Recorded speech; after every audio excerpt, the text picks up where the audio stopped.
Bonjour, bonjour! Si vous regardez cette vidéo, c'est que vous êtes peut-être dans le cadre d'un projet en Internet des objets.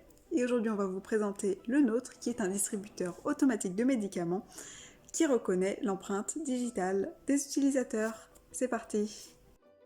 Alors, pour la partie matérielle, pour notre projet, on a besoin d'une carte Lego Uno, qui est le cœur de notre partie hardware, qui permet de programmer et commander les actionneurs.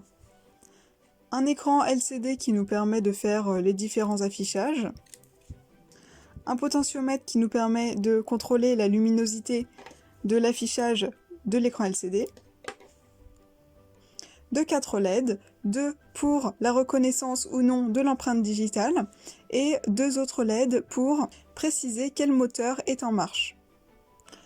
Un capteur d'empreinte digitale, ce modèle c'est le AS608. Et 2 moteurs qui nous permettent de faire sortir les médicaments.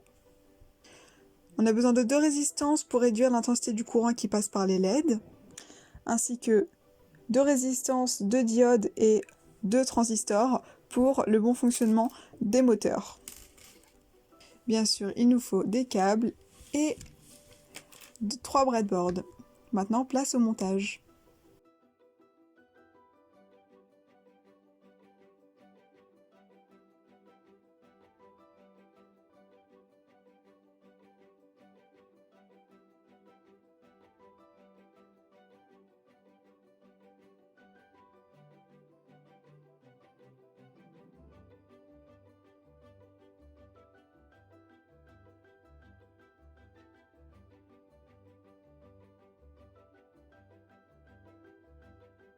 Pour utiliser le distributeur automatique de médicaments, il suffit de placer son doigt sur le capteur d'empreinte digitale présent ici. Il y a 3 cas différents à distinguer. Le premier cas est le cas où l'empreinte n'est pas reconnue par le lecteur d'empreinte digitale, comme ceci. Identification, failure.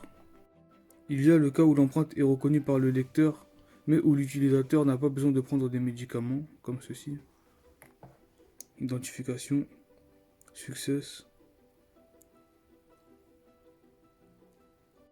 Pour finir, il y a le cas où l'utilisateur est reconnu par le capteur d'empreinte digitale et doit prendre un ou plusieurs médicaments, comme ceci.